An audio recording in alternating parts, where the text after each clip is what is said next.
and you're still watching Pisobilities here in the Business Portal. Our topic today is freelancers in the Philippines. With the advent of technology, billions of dollars in the world are earned by freelancers today, providing services not only in their locales but all over the world. For the rest of our program, we'll talk about taking freelancing to the next level. So joining us today is Mr. Joji Azurin, the country manager of freelancer.ph. Freelancer.ph, sir, no, is a very big project, no? Kasi actually hindi lang PH 'yun eh, 'di ba? Yes. .com all over the world. That's right. Before we get into learning more about freelancer.com, maybe we can talk a little bit about you. Ano ba sir ang background niya? Freelancer po ba kayo to begin with? Well, before coming on board sa freelancer.com, I was an entrepreneur also. I had a .com, and then I'm a founder of businesssummaries.com, and then I sold it in 2010. Created a number of startups, and then I was invited by freelancer.com to run the Philippine campaign.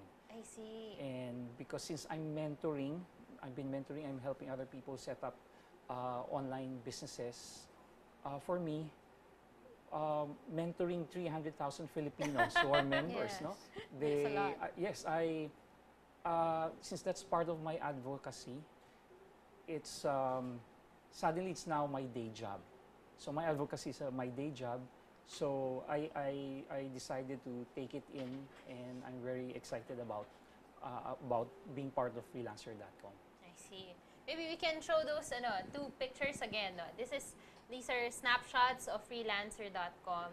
What is freelancer.com as a website? Yes, it's the world's largest online marketplace for freelancing. No?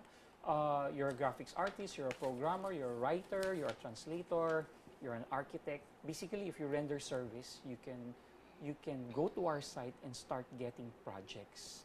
The projects are not coming necessarily from the Philippines, but they're coming from abroad, North America, So UK, parang Australia. Facebook pala to ng mga freelancers, parang gano'n. Yes, that's right. And we've always fashioned ourselves as the eBay for services. I see. You sell your services in our market, in our Since it's platform. online, like, does your services have to be online based then? Parang gano'n? Well, as long as you know how to email, you can email your work. Then that's it, no? You can join our marketplace as long as you know how to post in Facebook. You can bid in freelancer.com. So freelancer.com is not just for the freelancers, pero even people looking for freelancers, ganun po ba yan? Yes, that's right. It's both sides of the coin. We're having millions of us small and medium-sized enterprises, consultants, or even large corporations posting their projects in our platform. Since for the past 4 years, we've posted already at least 4.2 million jobs. 4.2 million jobs. Yes, and we've awarded more than $1.1 billion already in projects. And when did freelancer.com started here in the Philippines? Well, we're still a startup, no? Kasi technically less than 5 years. So we started 2009, and then 2 years ago, we started our base here. Now, this is not just any other representative office. Majority of the employees of freelancer.com is in the Philippines. So hindi po yan Wow. local company. Ganun po ba yan? No, it's Australian based right now. After a number of acquisitions, it's now our CEO is Australian. We have few executives and high-level engineers and analysts in Sydney, but the majority, I would say 85 or 90% of the employees are here. So you can still say that freelancer.com is gawang Pilipino talaga. Ganon. It's Galing run naman. by Filipinos. It's made by Filipinos. Wow, fantastic. So, here, sir, ilan ba, like, locally, no? How many freelancers do you have that are here in the Philippines? Okay. When we started our campaign lang, we're trying to build more signups here. We had 187,000, but now we're 300 after only less than 4 months of Wow. doing our campaign for signups. So we're more than 300,000 Filipinos, and we're very happy because we're giving the chance for these Filipinos to have a chance to earn online. No? And then worldwide, we have over 8 million. We just passed the 8 million mark last July 1. Wow, Wow. congratulations, Yes, thank you. congratulations. Actually, I was like looking at the numbers the other day at the Yes. site, and and like what you said, it's like really growing very, very fast. So Yes. with that, sir, statistically speaking, saan mga galing yung mga naghahanap ng work, yung mga nagbibigay ng work? Okay. Like here for the Philippines, I think 36% are coming from the US. And then the rest is in UK, Australia, Europe, Japan, Singapore. Then, So mostly these more advanced, economically advanced countries. no, yeah, that's right. Like as you can see on the screen, those are the most popular projects. Copywriting, PHP is a programming language Okay. on creating websites. Articles, data entry, and then coding. Now, again, they may represent the bulk of the projects, but what represents the highest fees would be the high-end skills like BlackBerry programming. You have new languages like Python and Ruby on Rails. So mostly on the programming, software development kind of activities. Yes, but we're also having high-end projects for architecture, those who want to do architecture or 3D animation or 3D design. Wow, that's Yes. ang broad pala niya, no? Yes, we have 600 categories. 600 categories. Yes. So if you're a lost freelancer, all you have to do is go to freelancer.com And just and choose try to from the categories. figure out. 600. Yes, What's 600 Sir, categories. if I may ask lang, for curiosity's sake, ano yung pinaka-weird? Pinaka-like, I would have never thought of that. Oh yeah, there's since it's services, you can basically have the weirdest things. No, like somebody just bidded out nanny services, no, for his kid Okay. within the area. So they were I see. bidding on the nanny services. So And then- parang if you live here in this area. Yes. Okay. And then there's this young kid, a teenager, who's bidding out other kids to join him to do a water bomb balloon. They will going to throw on a friend of his who's has a birthday. So those are the funny stuff. And those are with fees. Yes, those are with fees. So pwede ka, kunwari kung gusto mo magka-flash mob pala dyan, is you can post that and then kind of get a flash mob there. We're even hindi lang bidding, no, may contest kasi. So you can also post contests there. Like right now, kami mismo, we have a contest. We're asking everybody around the world to submit a freelancer.com commercial. It doesn't have to be professional. It's amateur, and anyone who wins is going to get $10,000 first Wow, prize. I see. And ano yan ha, it doesn't mean we're in the Philippines, hindi natin kaya. Last year, somebody from Davao won our logo contest, 300,000 pesos. Well, he Wow. won, no? Over everybody else. I see. Yes. Wow, very interesting. So, I mean, it goes to show your platform it can be for many, many different things. So, this Yes. isn't just like limited to the online space. Yung nani nga di ba? Yes. Services. It doesn't have to be online. A good number also offline. I see. Okay. I guess, what do you have to be before you can sign up on freelancer.com? Like age limits and stuff? No, there's no age limit. And what is so amazing is 46% of our members are youth. Youth. New grads or college students, even young teenagers. And what we're seeing is a trend where the young people, because there's not much, job Employment. openings for crew, for the fast foods, and they are increasingly signing up and getting online projects. It could just be basic like coding or entering Data in entry, Excel, like you mentioned. data entry, or basic web development or basic photo editing. But increasingly, they're signing up, and the earnings they use to pay for tuition or for the more those who Mga can luho afford, naman nila. yes, pang-gaming, Gadget fund. yes, pambili ng iPhone, iPad, ayan. I see. Do you have any like figures? Like, paano naman yung kabilang side of the age bracket? I mean, do you get a lot of more Oh, senior? yeah. And Okay, the other side of the age bracket naman gets the bulk of the high fees. I Mainly see. because they're the ones who are the Skilled, architects. yeah. Yes. They're the, more very, very techie skilled work. mobile app developers. So, yes, they get the bulk naman of the high fees.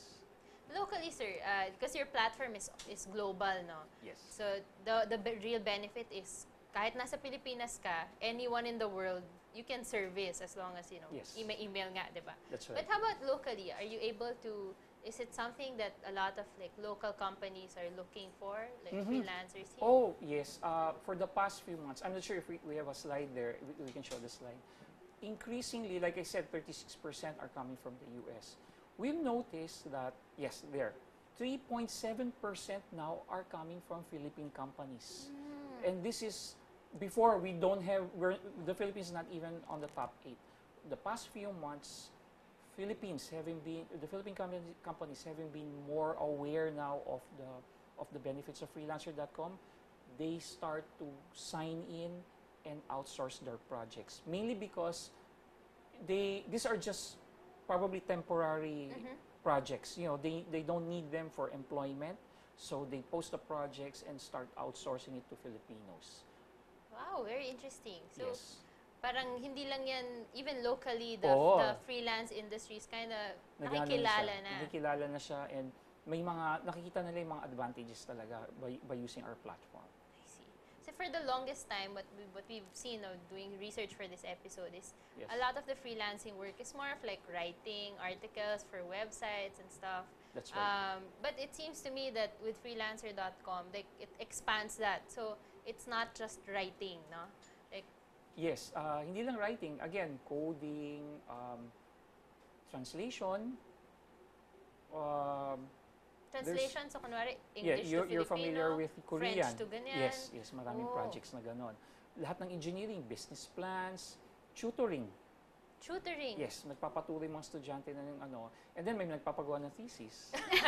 At saka Paano dissertation. pag mga ganyan? Parang Paano pag hindi mga naalis ganyan? yun. Is there like, does freelancer like step in and, you know, I don't know, are there any ethical bounds of what you can and cannot? Well, we on the countries we operate, we follow the The rules, local laws, the local yeah. laws. Like for example, if it's adult oriented, it doesn't show on our site here. Okay. But of course, in Europe, it It's not shows. an issue, so Yes, it's it's not an issue. So, as long as we're offering projects that are legally okay here, then the projects can be shown. I see. So how do people get matched? I mean, there are jobs, do they like send in proposals? Parang ganun din ba yun? Okay, it's like this. Like, when you register, which is initially free if you like, you can click the skills like Okay. data encoding, writing, and then every day, around 3 times a day, you'll be emailed with the latest projects that have been posted by customers. So within seconds or within minutes of posting, you will receive those emails. At the very least, siguro at least 3. I get at least 3, no? And if you're interested, you click on that link. It goes to the freelancer.com page. You read the project details and decide if you're going to bid or not. Then, if you're interested, you click on it. You tell them what price you want, and then you will also describe or explain why you should get it. So hindi lang to presyuhan, hindi to pababaan ng presyo. It's we're not even encouraging pababaan ng presyo. It's a combination of reasonable price and track record. So track record is very, very important kasi the more customers you have, yung earnings mo is pataas eh. Hindi dahan-dahan na ganyan, no? It really goes up as you get more customers. Kasi the customers rate you on a scale of 5. And you also get testimonials. So it's like eBay. You get ratings. So the more ratings you have, the better. And at the same time, you also rate the customer. Because Okay. if the That's good. At customer- least it goes two ways. Yes, because if the customer is difficult, Yeah. other freelancers will not be too Oo keen nga. on working with that customer. Paano kung like 20 times kang pina-revise nung project mo? Mga Yes, ganon. yes, that's right. So, uh, the what's good about the ratings is everyone is on their best behavior. So, sir, with that, when the transaction's completed, Yes. how do they go with the Getting paid? yes? Okay, if the work is kind of substantial, we always recommend progress billing. Okay. And Ito yung parang, if you do the first installment, draft, parang ganon. yes, that protects both the customer and the freelancer. So when the project gets awarded, the customer funds already the project. So we have it. That protects also the freelancer. So and then they get paid via PayPal, via bank, or we also have our own debit card.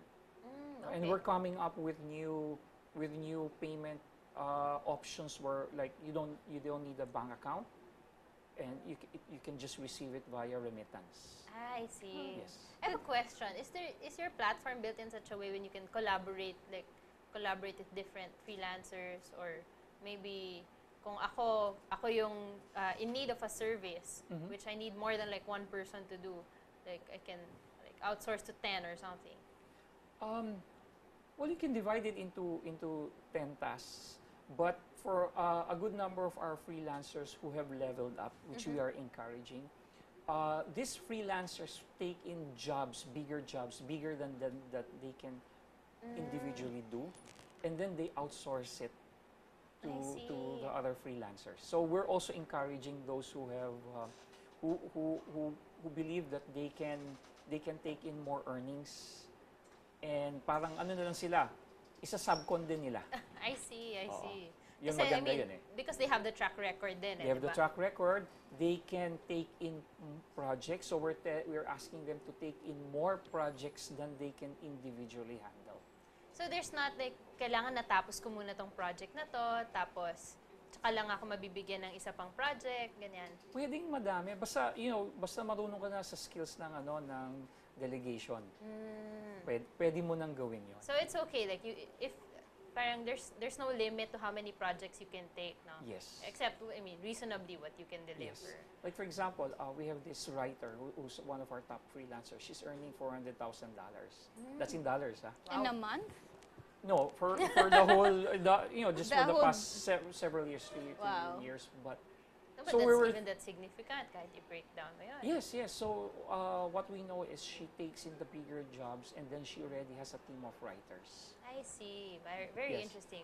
Yes, very good, because she knows now how to level up. I see. Okay. I have a medyo masalimuot na question, sir. Yes. Paano pag may reklamo, like major reklamo? Let's say, On the freelancer side or on the customer? both, I mean. Okay, that's okay. Now, very good question. That's why we always ask everybody to put all their discussions, their submissions, all their communication on the project folder. So, on your within. platform? Yes, Okay. and do Okay. not get out of the platform. So if there's dispute, we have a dispute resolution team, like a judge. Okay, so we freelancer look- does the refereeing. Yes, we review and we'll say, okay, I think the freelancer is correct. We have to I award. see. Or we ask the freelancer, no, I think you didn't meet the deliverables you have to complete before you can have the complete payment. So we have that dispute resolution. So it's very important to put all your communications inside the platform. Ah, that's really, really interesting. I think that's something, if you're a freelancer, whatever it is that you're doing, Yes. services, no?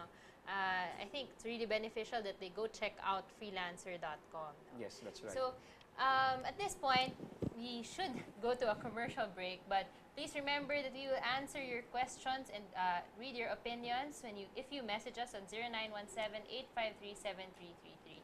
So, we will be back for our last segment after a short break.